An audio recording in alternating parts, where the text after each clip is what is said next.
Hello? Okay, yeah, we're ready. Um, there's going to be a little short 2-minute film to start off with. I made a little Nehemiah film. And it sort of just goes through the whole book of Nehemiah and tells sort of the story, and then we'll get into more details than that. So whenever you're ready.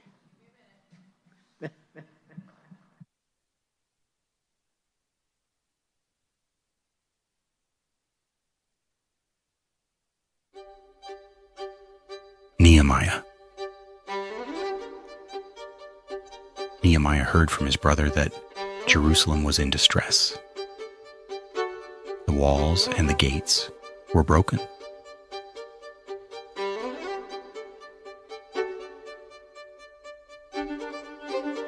Nehemiah was distraught and prayed for a solution. Nehemiah was the cupbearer for King Artaxerxes, so he had the king's ear. Nehemiah was sad in front of the king, and the king asked him what he could do.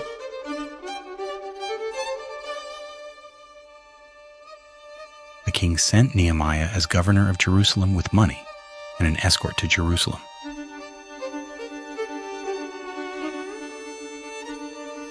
Nehemiah walked around the whole city and examined the disrepair of the wall and gates.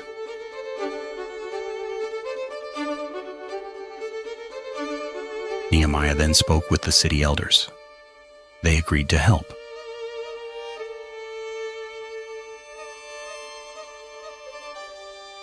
The Jews divided up the work and began working on the wall and gates.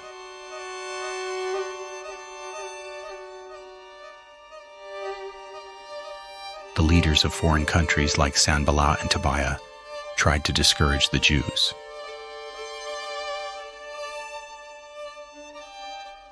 Nehemiah placed guards to protect the workers, and the Jews kept on working and finished repairing the wall and gates.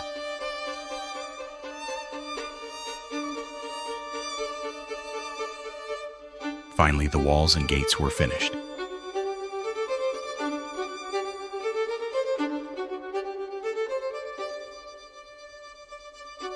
Ezra then read the Torah to them to get them back on track spiritually.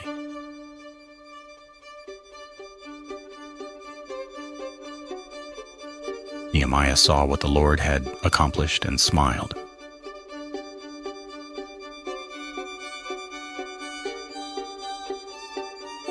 Then after 12 years, Nehemiah went back to Persia.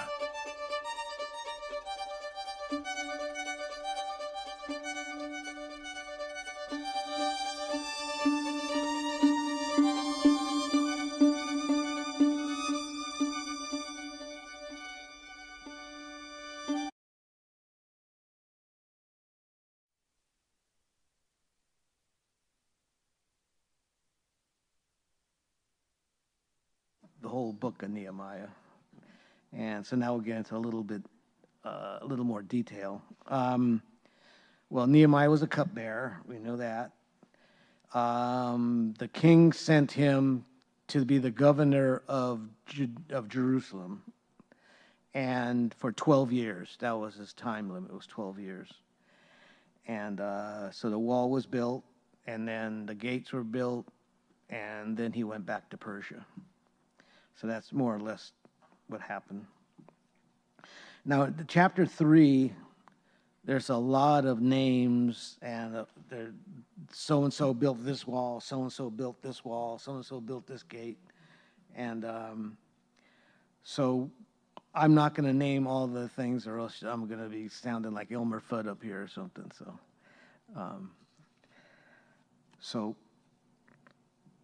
But God is a God of detail, so he went through all the trouble of naming the names and saying what they did for some reason. So we'll get into some of the reasons why he says all those names. So we'll go into verse 1. Now, I'm not going to say the names. Once we start getting into it, I'm not going to say the names. I'll just do it by the first letters and stuff, and then you guys can make up in your head what you think the name says. Okay, so the first verse. Well, before we do the first verse, I just want to show you the gates. We're going to be talking about the gates. And these are all the gates. Okay, come on. There. Why isn't this working there? It's working there. Why isn't it working up here? There it goes. Well, anyway, these are all the gates all around here. There's, you'll hear about the fish gate. You'll hear about the east gate, the horse gate, water gate, the fountain gate, dung gate. All these different gates were all around there. So the wall, this is the wall that he was working on, and those are all the gates in the time of Nehemiah.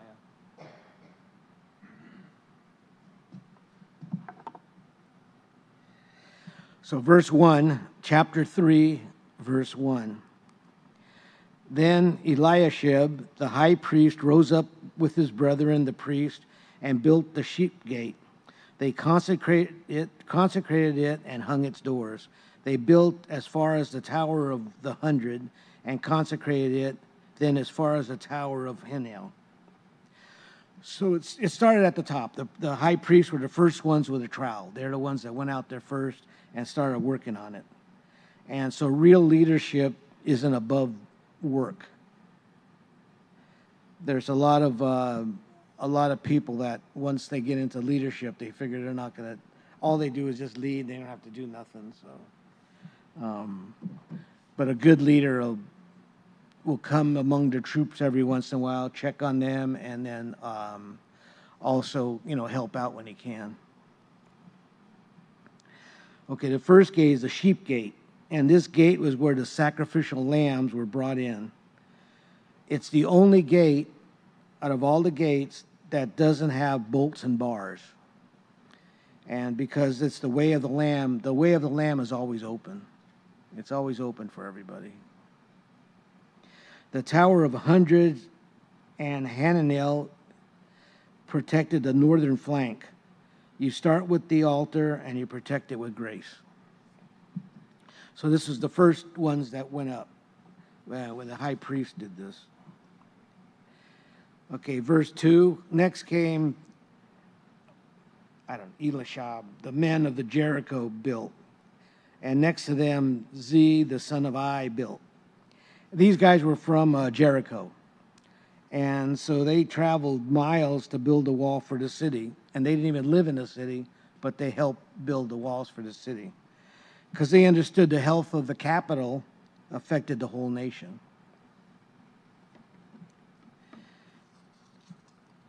Okay, verse 3. Also the sons of H built the fish gate, and they laid its beams and hung its doors with bolts and bars. This was the commercial hub. This is where the merchants came in and out. It was a fish gate. Jesus calls us to be fishers of men, and this is the gate of evangelism. Notice it has bolts and bars. You protect the message of the gospel.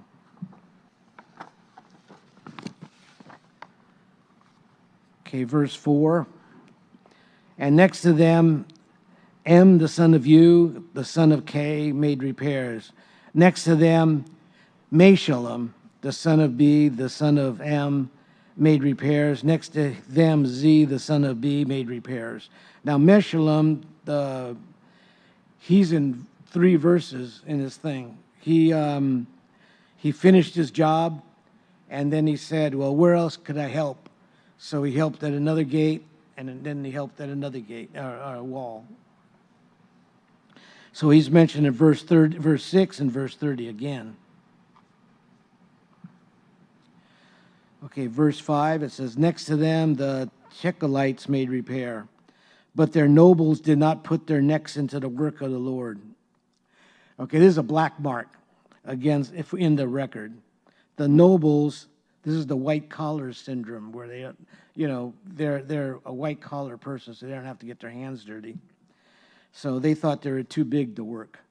So it says here that the nobles did not put their necks to the work of the Lord.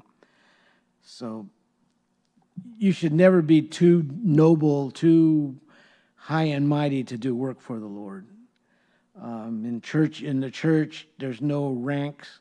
There's no In fact, when my son was in the Air Force at San Antonio, going to school there, going basic training. And they encouraged them to go to church every Sunday, and so which I thought was good. And but in the church, there's no ranks. All the parishioners, the congregation, there's no ranks among them. They're all treated exactly the same.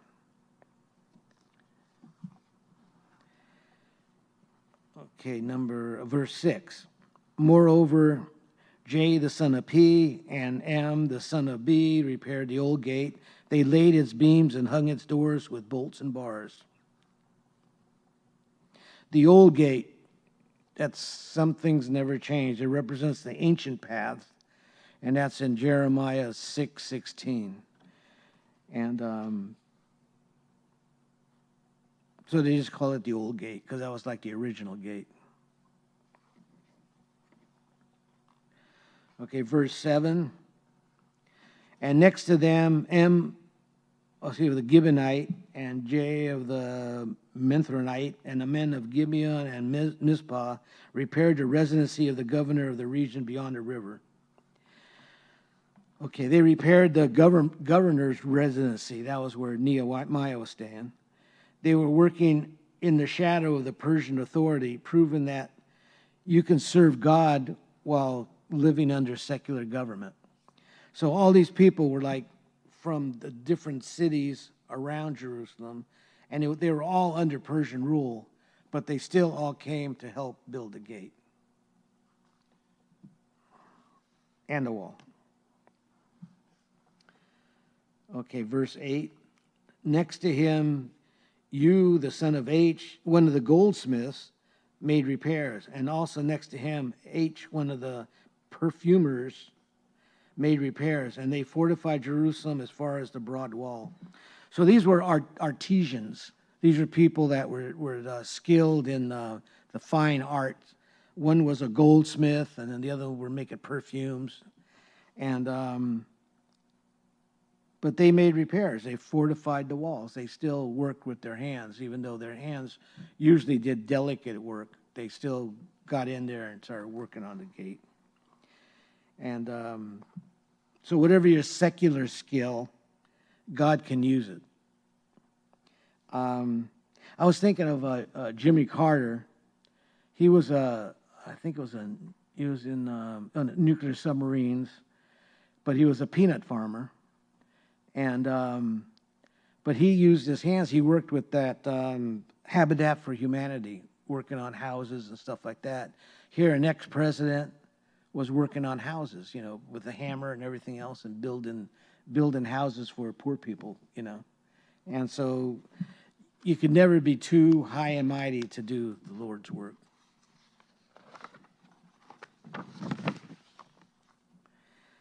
Okay, verse 9.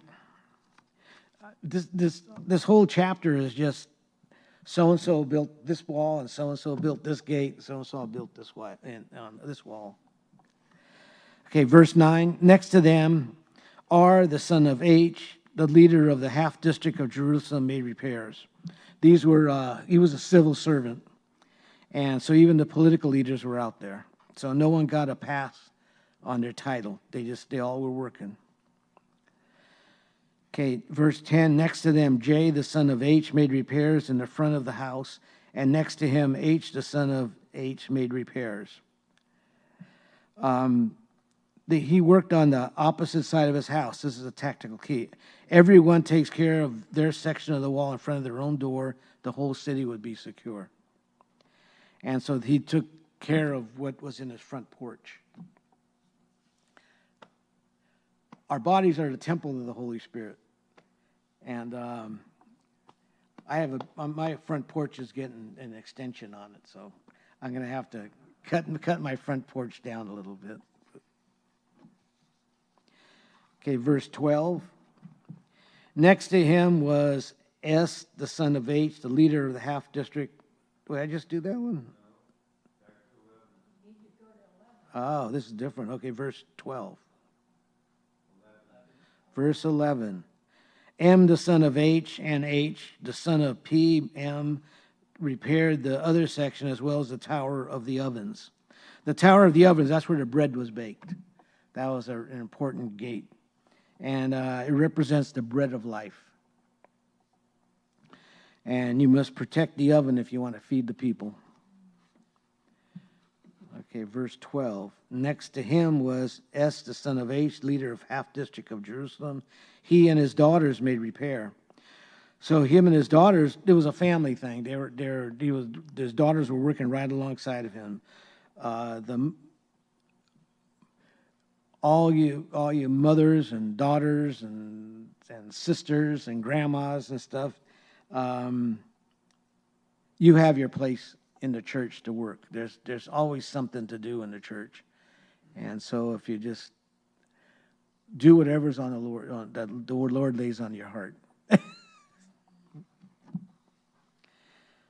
Okay, verse 14, verse 13. Man, I want to get through this. Okay, verse 13.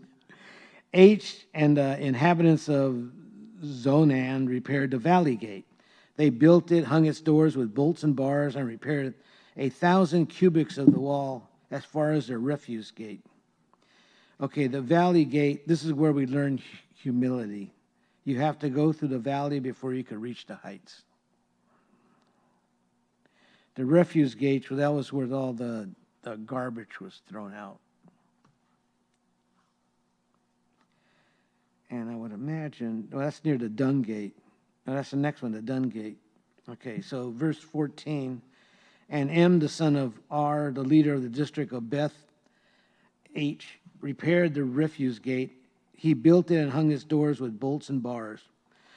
Okay, this is the dirty work. The refuse gate was the dung gate, and that's where all the bodily refuge went out. And that's where the trash went out. And this guy was the leader, and yet he took a trash job. So there's all kinds of things that we could do in the church. You know, there's vacuuming the floors, and there's straightening chairs and things like that. And it's not glamorous work, but it's things that need to be done from time to time.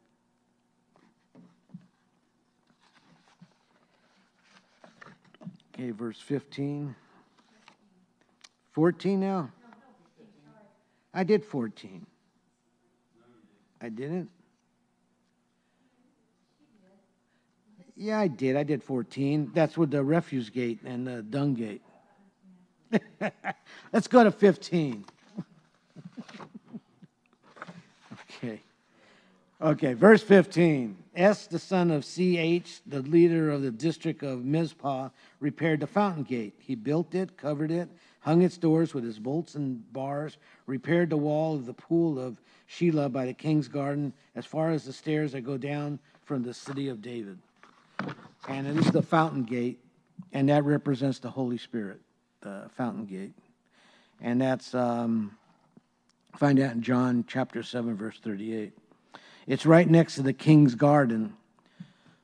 When the Spirit flows, the garden grows. That's a little thing I came up with. Okay, verse 16. After him, it says Nehemiah. It's a different Nehemiah. It's not the same Nehemiah. It's another person. And then Nehemiah, the son of A, the leader of the half district of Beth Zur, made repairs as far as the place opposite the tombs of David, as far as the man-made pool, and as far as the house of the mighty. So he worked on the house of the mighty, and that was inspired by the history of all the heroes of the past, and so that's what they named that gate. Okay, verse 17. After him, the Levites under R, the son of B, made repairs. Next to him, H, the leader of the half district of K, made repairs for his district. The Levites were scattered. They were repairing the wall, but they were all over the place. They were here and a little bit there and a little bit there, like that, because the Levites were the priest and and the people that did the sacrifices and stuff like that. So, but they were scattered throughout the work. Verse 18, after him the brethren under B, the son of H, the leader of the other half district of K, made repairs. So both halves of the district worked together. There was no turf war. It was like, everybody was helping everybody else. Everybody was helping each other. Okay, verse 19. And next to him, E, the son of J, the leader of Mizpah, repaired another section opposite the ascent to the armory at the buttress. The armory was where all the weapons were kept. And so we must protect the army. The army is our word of God. And if you're going to win the war, you got to protect the word. And the armory, there's an armory in Concord. I know there's one in Concord. And I don't know what they store in there anymore. I mean, do they still store weapons in the armories? They store what? Vehicles. They store vehicles there? Yeah. Okay. Well, anyway, there's one in Concord. And they're scattered all over the United States. There's little armories. And they have weapons and vehicles and everything else in there. So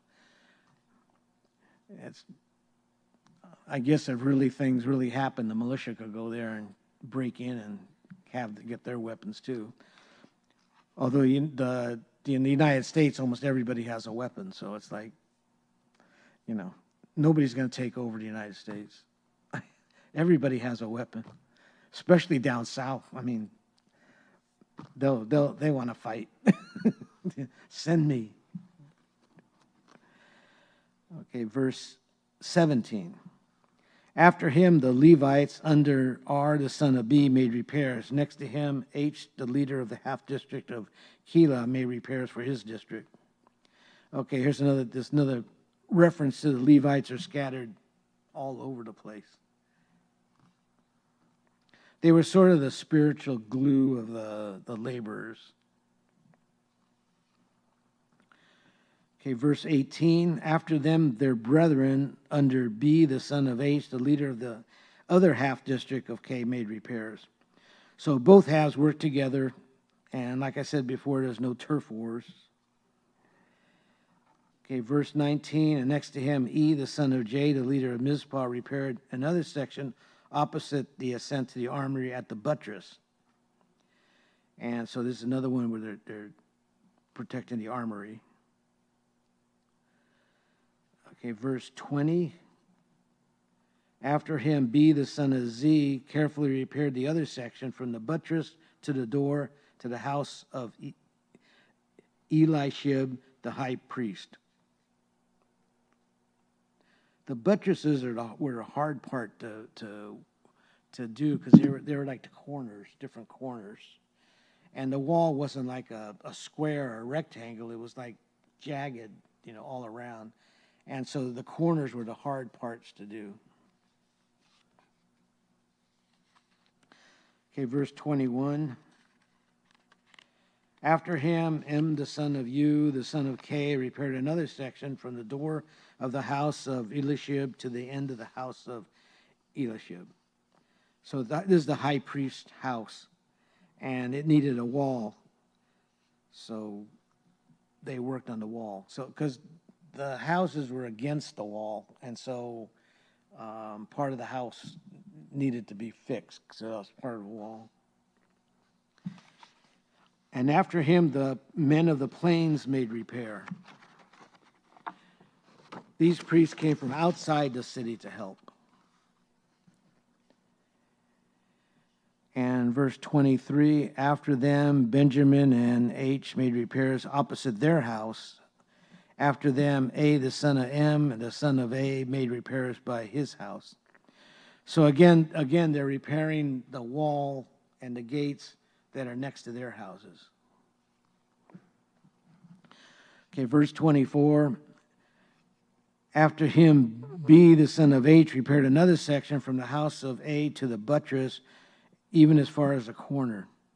And like I said before, the hardest parts of the wall to build were the corners, because they were difficult angles. They weren't like 90 degrees angles. They were, different angles. Because the wall wasn't like a square. It was like different angles all around the wall, all around it. Okay, verse 25. And P, the son of U, made repairs opposite the buttress and on the tower which projects from the king's upper house that was by the court of the prison. After him, P, the son of P, made repairs. So this is the part where the prison was. And so even the prison needed protection. The wall for the prison needed protection. Okay, verse 26. Moreover, N, who dwelt in Ophrah, made repairs as far as a place opposite the water gate toward the east on the projecting tower.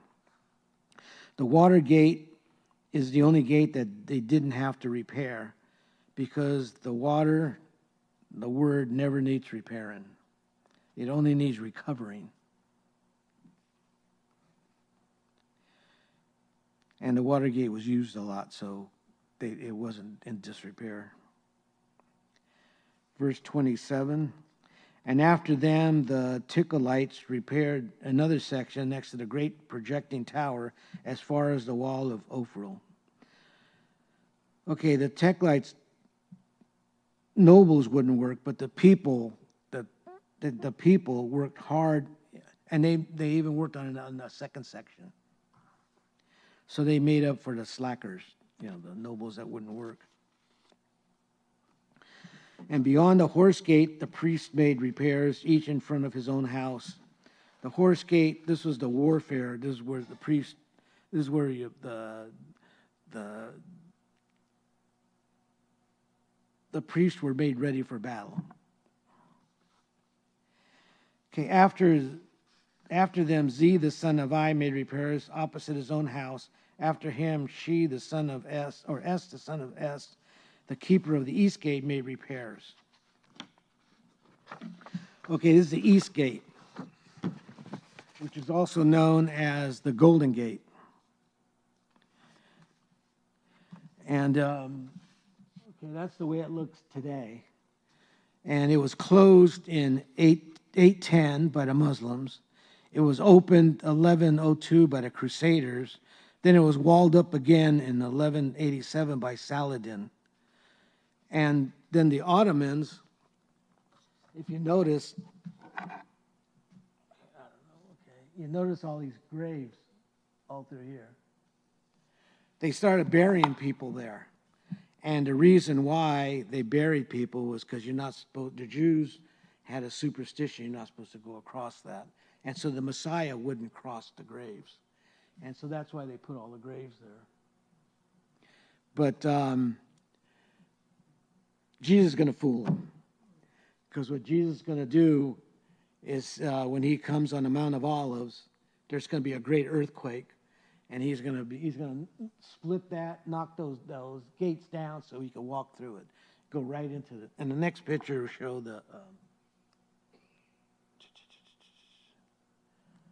Okay, so this is the gate here, the Golden Gate, the East Gate, and that goes right into the temple.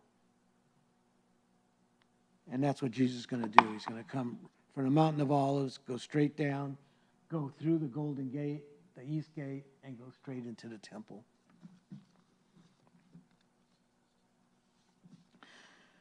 Okay, we're almost through with this the gates and stuff. Okay, verse 30. After him, H, the son of S, and H, the sixth son of Z, repaired another section. After him, Meshullam, the son of B, made repairs opposite this chamber. And so this is that same guy that he's all over the place. He's been in 3 different verses. His name comes up that he's helping out. But he only had a chamber. It was a rented room, but he repaired the wall in front of it and helped all over the place. But he didn't even have a house. He just had a rented room. Okay, verse 31. After him, M, one of the goldsmiths, made repair as far as the house of N and the other merchants opposite the this one gate, the Myth Gate, and the far is the upper room at the corner. And this gate, it means inspection or appointment gate. It's where the troops were reviewed. It's the gate of the judgment seat. And the last verse, and between the upper room and at the corner, as far as the sheep gate, the goldsmiths and merchants made repairs. So this, we wind up where we started at the sheep gate. And he just went all the way around and told about every single gate and the walls and the buttresses and all that they repaired. So that chapter was all about the repairing the walls and the gates and all the different people that done it and the different groups of people that did it.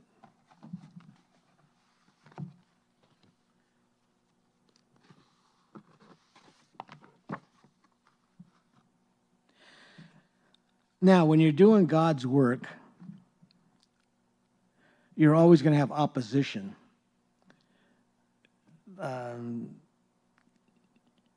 Satan doesn't care if you think about things or plan things, but once you start doing something, then something's going to happen. Opposition is going to happen. It's either going to come from outside, it's going to come from inside. Well, you shouldn't be doing that or something. So just expect that when you're doing something that God's leading you to do, expect that you're going to have some kind of opposition. So we'll start with verse 1, chapter 4, verse 1. But it so happened that Sanballat heard that we were rebuilding the wall, and he was furious and very indignant and mocked the Jews. Okay, in chapter 2, he was deeply disturbed. In chapter 4 now that they're actually building the gate, he's really upset. He's furious now because they're actually doing something. Before, when they were planning it, see, Satan doesn't care. He doesn't care if you say, "Oh, tomorrow I'll start going to church this Sunday." He doesn't care if you'd say that. He just cares if you do it. He doesn't care if you say, "Well, next week I'm going to start studying the Bible. Every day I'm going to start studying the Bible." He don't care about that until you start doing it. A lot of people say, "Well, I'm going to start praying, and I'll get down on my knees, and I'm going to do that. I'm going to commit to start praying every day for certain things." Satan doesn't care, but once you start doing it, that's when he cares. The same with tithing. It's, you can say, "Oh yeah, well, I'm going to start tithing," but he doesn't care until you start doing it. So all these things, you could say a lot of things. What did they say? Words are cheap or something. That you could say a lot of things, and Satan doesn't care what you're talking about. He cares about what you're doing. And so that's the big thing there. So this Sanballat, he was, he didn't like it when they were talking about building a wall. But once they started, he got furious. He started mocking the Jews, trying to make them feel small. Like, "Oh, you can't do this. You can't get this thing done. It's too big of a job for you." Now the next verse, he's going to talk a little bit more. Verse 2, "And he spoke before his brethren and the army of Samaria and said, 'What are these feeble Jews doing? Will they fortify themselves? Will they offer sacrifices? Will they finish it in a day? Will they revive the stones from the heaps of rubbish, the stones that are burned?'"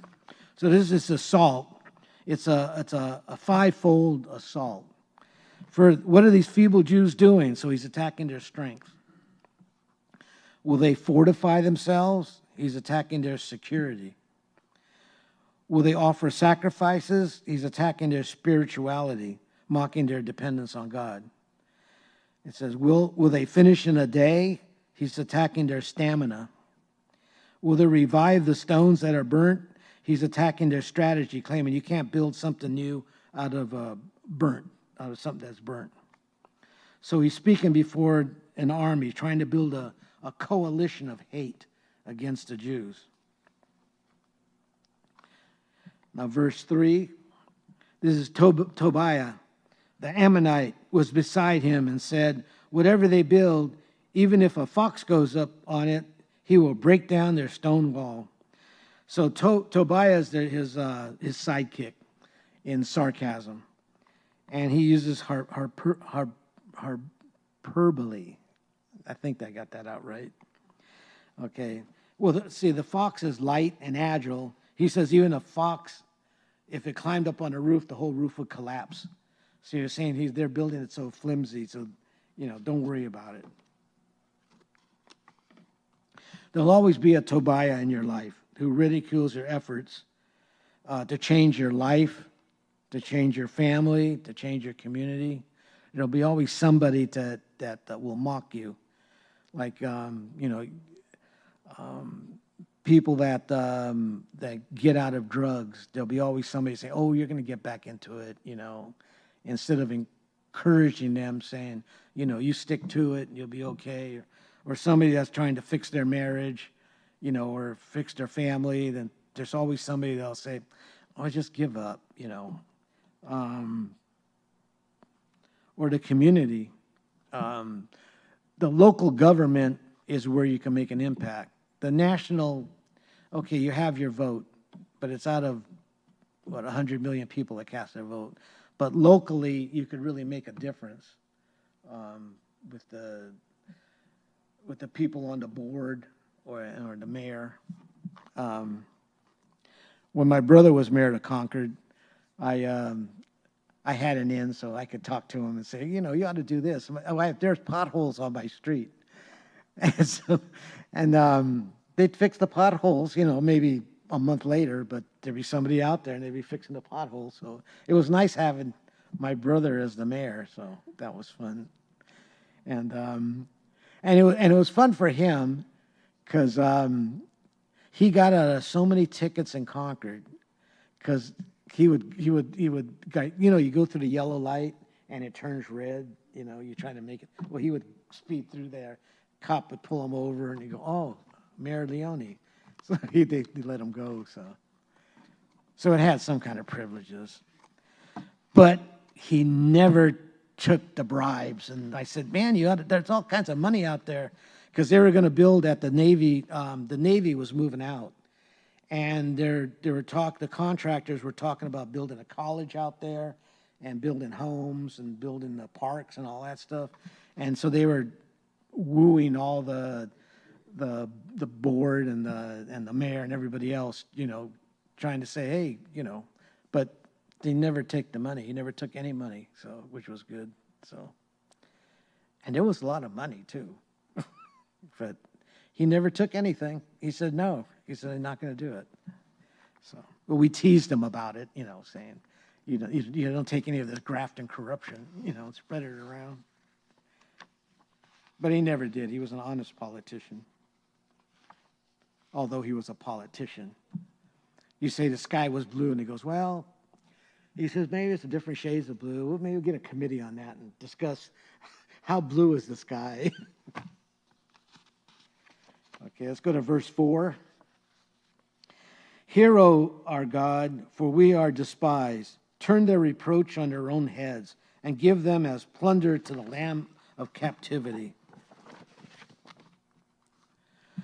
So Nehemiah prays. He doesn't argue with them. He doesn't argue with Sanballat. He doesn't argue with Tobiah.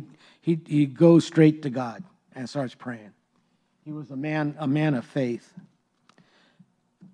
He understood that the insults weren't against the Jews; they were against God, because God was directing this whole project. So he got on his knees and prayed to the Lord. There he is. You're praying to the Lord. Okay, verse 5. Do not cover their iniquity, and do not let their sin be blotted from before you, for they have provoked you to anger before the builders. This prayer sounds unchristian-like to us.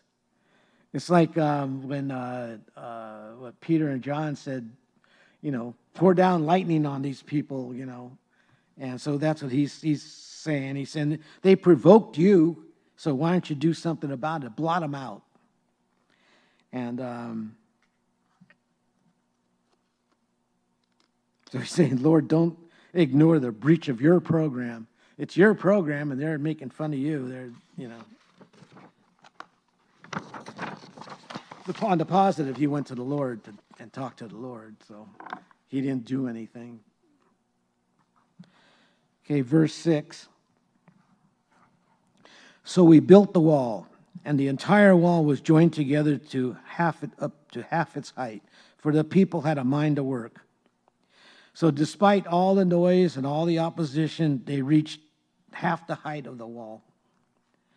Now, half the height of the wall was pretty high. I mean, you've seen pictures of the wall. It was like, I don't know, it must be 30 feet, more, maybe more, real tall. So half the height would be at least 15 feet or 20 feet high. So that was on their first go-around, that's what they did. They built it that high.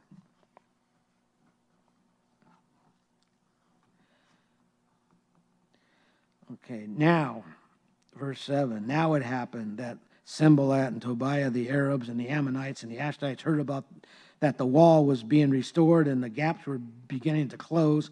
They became angry. Now, if you look at the map, they were surrounded.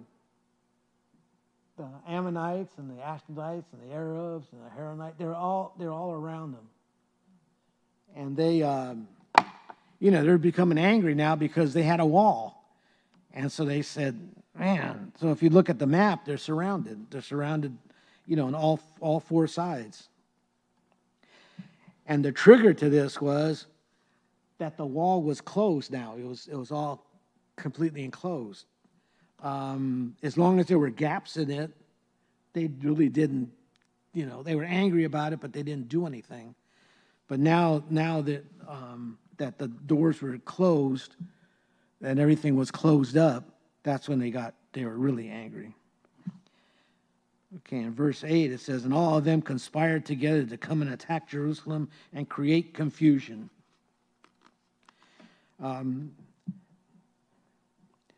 Like I was saying before, the enemy doesn't want to kill you. He wants to distract you. He wants to get you off of looking at Jesus, and he wants you looking at anything else. Anything, a new car, a new boat, a new house. I need a bigger house. I need this. Anything to get you off of looking on Jesus and depending on Jesus. It's like Peter when he got out of the boat. As long as he was looking at Jesus, he was okay. But as soon as he started looking at the waves around him, he started sinking. And so that's why you have to keep your eyes on Jesus. And he's the author and finisher of my faith. So,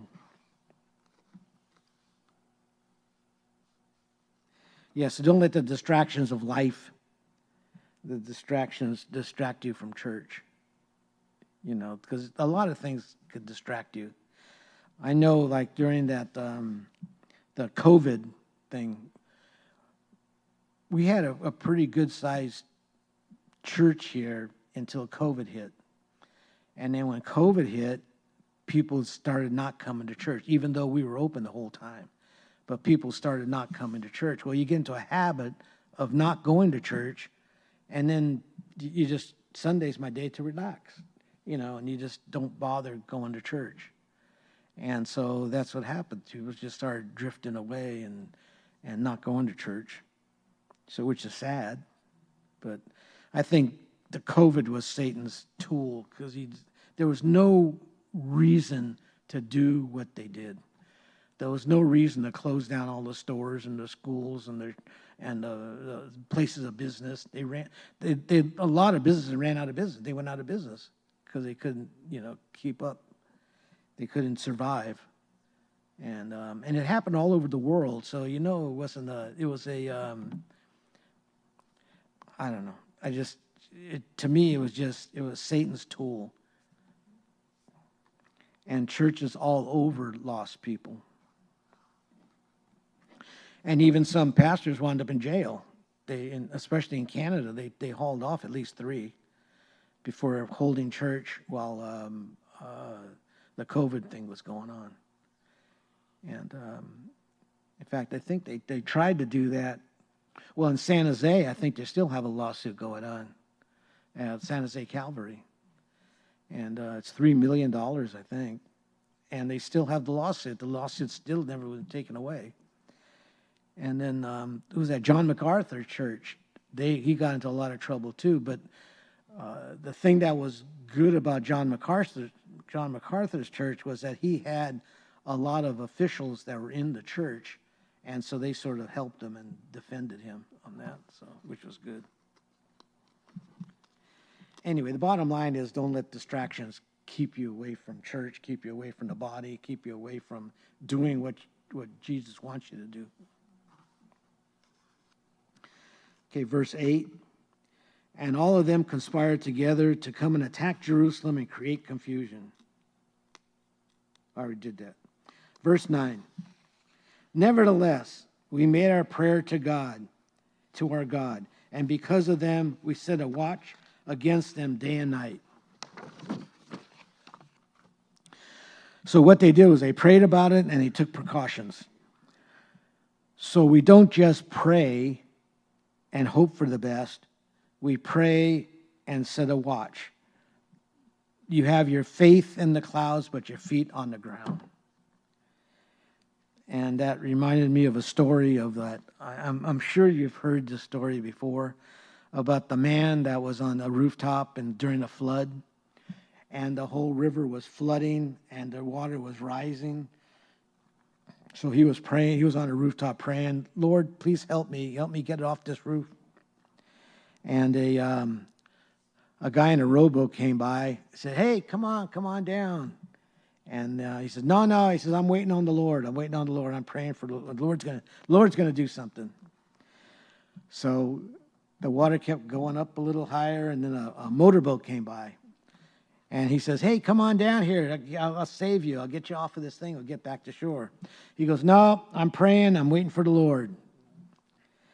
Then a helicopter came by, and the helicopter came down. He, with a loudspeaker, said, hey, grab onto the ladder and we'll take you out of here. And he goes, no, I'm waiting for the Lord.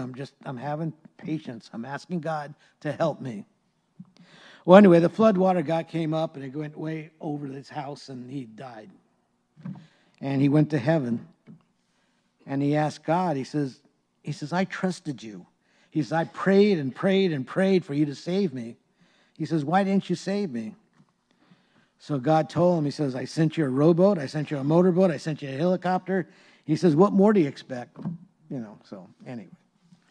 So that's why we have our faith in the clouds, but our feet on the ground. So you pray, but you do things too. Do what you can. And pray for the Lord's direction.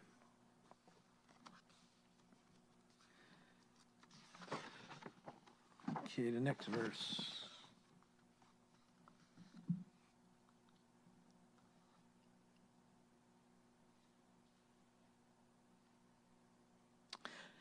And by the way, they never did attack. So they prayed about it, and all these different nations were surrounded them, wanted to attack them, and they never did attack. So I don't know how God changed their minds or whatever, but they never did. Okay, verse 10. Now here comes a different problem for them. Then Judah said, the strength of the laborers is failing, and there's so much rubbish that we are not able to build a wall. Okay, so this is a crisis that comes in the middle of the wall building. What happened was there was all kinds of debris from the old wall. They used some of it to build the wall, but there was so much garbage and so much junk around that that it was getting in the way of building the wall. So sometimes you have to clear the garbage of your past before you can finish for the future. But there was 3 obstacles that they had. They had fatigue, their strength was failing, frustration, there was so much rubbish, and fear, we're not able. Sometimes you have to make a clean break. You just can't ease out of things. You just have to make a clean break. My son, I'm not going to say which one, but one of my sons drank a lot, smoked a lot, swore a lot. He tried to weed down, like, well, instead of having 2 packs a day, I'll have 1 pack a day. Instead of having, a 6-pack, I'll have only 3 beers. And I'll try to watch my swearing. And so anyway, so he tried that, but then failed. He just came back. And finally, he had a crisis in his life, and he lost his job, lost his marriage, and wound up having to go into a rehab. And that finally did it. Then he finally quit smoking and quit drinking, and every once in a while he'll swear, but most of the time he doesn't. But he did. He stopped everything, so which was good. But sometimes you need a clean break. You need just a stop, instead of trying to, I guess some people need those nicotine patches and stuff like that, but you could just stop. Just don't anymore, But it's up to your will. You have to want to do it. If you don't want to do it and you're doing it for somebody else, it's not going to work.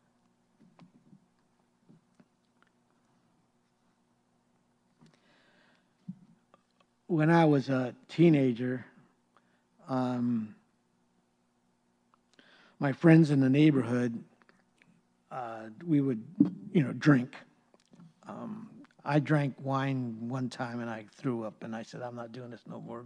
But all my friends used to do that. And then they started getting into marijuana, and I tried it and I didn't like it because it would make me paranoid all the time.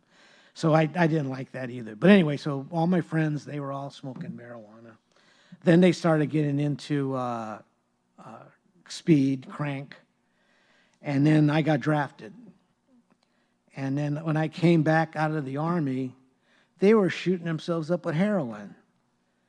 And so it's like they just kept progressing and progressing. And so the Lord was good to me, where he just got me out of that whole situation. And so I never got into that, but it was just a shock when I came back, the stuff that they were doing. I said, you're actually sticking needles in your arm on purpose, And so that's what they were doing. But it was 2 of us, me and this friend of mine, Larry. We both went into the Army, and so we got out of all that stuff. And it was when we got back, it was like I couldn't believe that the stuff that they were doing. But anyway, the Lord's good. Okay, verse 11.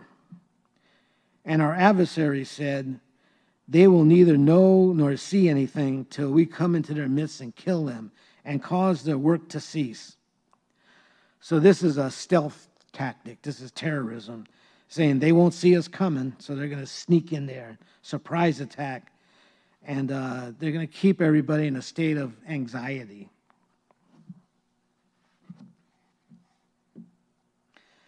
Okay, verse 12. So it was when the Jews who dwelt near them came, they told us 10 times, from whatever place you return to us, they will be upon you. So the Jews living on the border near the enemy were bringing fear reports into the camp. They told them that 10 times, repetition of bad news, that their enemy was going to attack. They were going to sneak in and attack you. Repetition, if you tell, the democratic thing is you tell a lie often enough, people start believing it.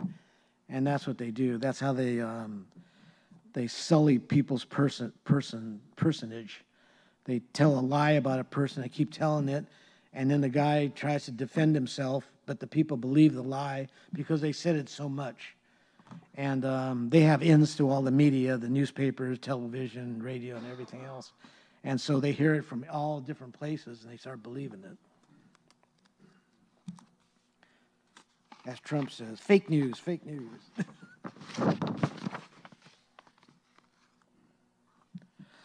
Okay. Okay, verse 13. Therefore, I positioned men behind the lower parts of the wall at the openings and set people according to their families with their swords and spears and their bows. And so the strategy is that Nehemiah prioritizes the weak parts, the openings, and he organizes them by families, and he gives them swords and spears and stuff to defend themselves. While they're building the walls, people have the swords and to defend everything. And it also says that he organized them by families. And because you'll fight harder for your kids and your wife and your kids than you will for just a contract. It makes the defense personal. Okay, we're not gonna get through chapter 4. So we'll do. Let's see. I think we'll stop there. Stop at verse 14.